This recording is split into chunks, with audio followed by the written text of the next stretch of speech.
We got breaking details this morning about the plane Canada is chartering to take Canadians out of the coronavirus epicenter in Wuhan, China. We know when it's set to take off. It's going to be Wednesday night, our time. Here are the details. Thursday morning, local time. It's going to stop in Vancouver on the way back to refuel. It is expected to arrive at CFB Trenton in Eastern Ontario sometime on Thursday morning, Eastern time. So again, our time. More than 300 people are hoping to get on that plane. The federal government is telling those who are eligible that they are just that, eligible, and they're not guaranteed that they should make alternate arrangements if they don't get a seat. One of the key tricky questions about minors, the instructions that Canadians have received today that unaccompanied minors are not allowed on the plane. They will have to travel with someone who has a Canadian passport, or if that isn't possible, a permanent resident or caregiver. There has been the authority, Chinese authorities have guaranteed Ottawa they will not split up families. But all of these rules are creating a little bit of confusion, to say the least, for my next guest. You've met them on our program before. Megan Millward and her husband, Zhang Liu, Montrealers who spent the Lunar New Year celebrations with family there in Hubei province and who have been stranded ever since. They are with me live this morning, and we're going to get their initial reaction. Number one, Megan and Liu, welcome back to our program. Thank you for coming back today. Hi, Heather. Thanks. Hi, thanks. You got that email. I know just very shortly, a short order ago. As you're going through it, Megan, tell me what you're thinking, what your reaction is as you're reading these instructions. Well, first of all, as you mentioned, it says that we are shortlisted, but it doesn't guarantee that there is a spot. Also, it didn't mention who, and so I called the emergency hotline in Ottawa to confirm whether it would be all four of us, because at the press conference yesterday, they did say that permanent residents with children would be allowed to leave. Apparently afterwards, maybe not, it wasn't published, but we were told that they corrected that and said actually only permanent residents who would be accompanying otherwise unaccompanied minors would be allowed to leave. So there's that, but we have been hearing a completely different story from the Chinese officials that we have been contacting here. They've said anyone that Canada puts on their manifest, they will let them out. So they give us the examples from Malaysia. Yeah, they gave us an example. We have it on by text message. There's a Malaysian citizen with a permanent resident wife, no kids, and the wife was allowed to go with him.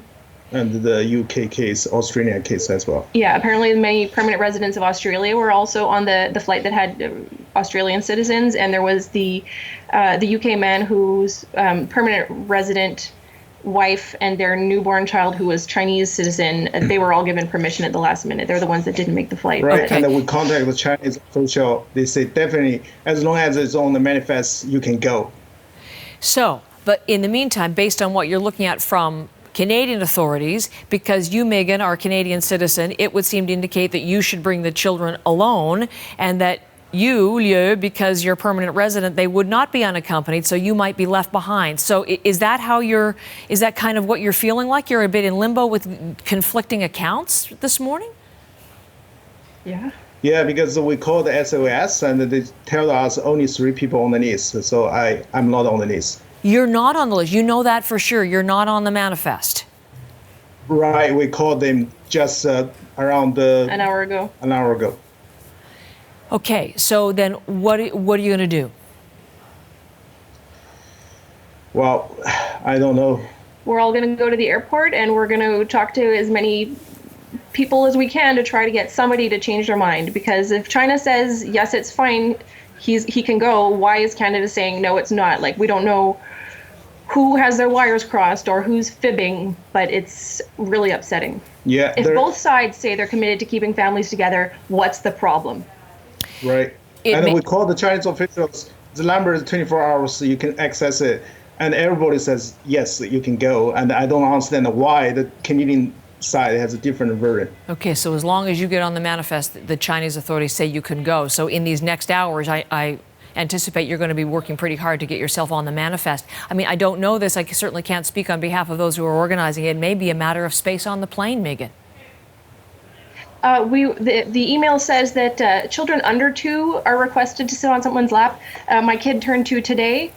I'm willing to have him on my lap. We're even willing to have my daughter who's 6, on my husband's lap. We can take up 2 seats instead of the 3 that are technically allocated. It can't be an issue of space.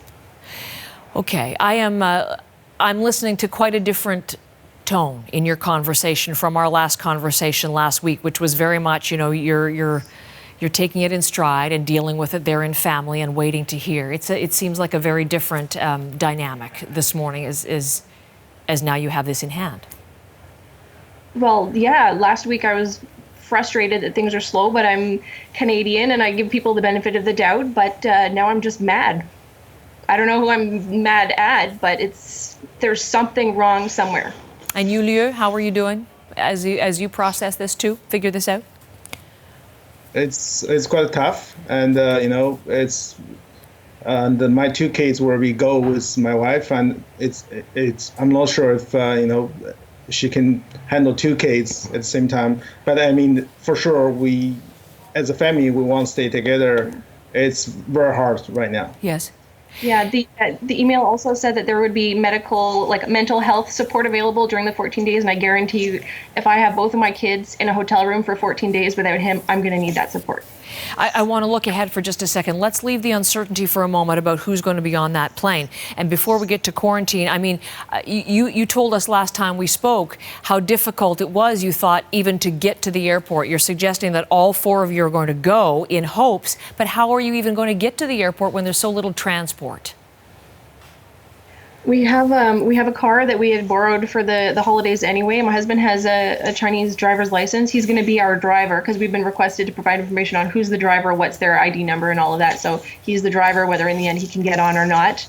And the email did have an attachment with a letter from the Embassy of Canada in China requesting that authorities give safe passage to the bearer of the letter. There are no names on the letter. It's just a generic one, but there's that. But also we've been in contact with the local authorities saying, hey, we're planning to go. This is all of our information. Can you also ensure that we can get through the barricades? So that'll work for the ones that are manned by the police, the ones where there are apparently tractors placed in the middle of the road to stop people from going by. I don't know if we'll encounter those on our particular route, but if we do, I don't know what we'll do in that case.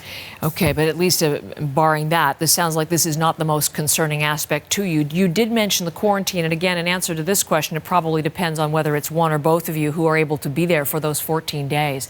But what do you anticipate that is going to be like when you finally do return to Canada and have to go to the CFB Trenton with the children for that 14-day time period? I mean, if he's with us, it'll be fine. We looked at pictures of the facilities and they look totally fine. And there's going to be medical staff and we're going to have food and et cetera. I am assuming we're going to have access to washing machines because we only have 1 carry-on bag per person. So that's not a lot of clothes, but I'm really not worried about the 14 days there. I think it'll be fine. Everybody in the family feeling okay? Is everybody feeling okay? That's a key. Medically, yes. Yeah, still no symptoms. Okay, that's really good to know. Obviously, a whole lot going on, though, as far as what is to come in these next few hours. Megan and Liu, thank you very much again for this conversation. We're going to stay in close contact. We'll find out what happens next for you. Thanks very much.